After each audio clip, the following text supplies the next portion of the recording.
नहीं चलेगी। लाठी गोली की सरकार नहीं चलेगी, नहीं चलेगी। जी बिल्कुल, लाठी गोली की सरकार नहीं चलेगी, नहीं चलेगी।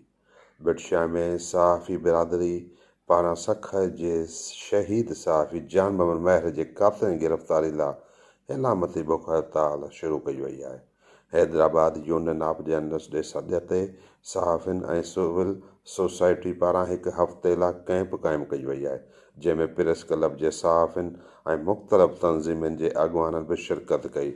हुन मौक़े ते अॻुवाननि जो चवणु हो त सखर जे शहीद सहाफ़ी जान मोहम्मद महर जे कातलनि ऐं उन्हनि जी सहूलियतकारनि खे फौरी तौरु गिरफ़्तार कयो वञे ऐं शहीद जान मोहम्मद महर जे खून सां इंसाफ़ करे सहाफ़ियुनि खे तहफ़्फ़ुज़ फ़राहम कयो वञे।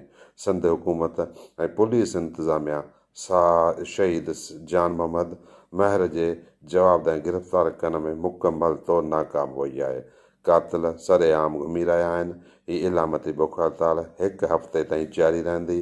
हिननि चयो त कातिलनि ऐं उन्हनि जी सहूलियतकारनि जी गिरफ़्तार ताईं एहतजाज जो सिलसिलो जारी रहंदो।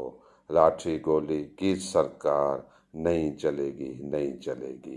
कैमरामैन आज़ान समूह सां गॾु मुस्तक़ीम समूह इबरत न्यूज़ बिटशा। लाठी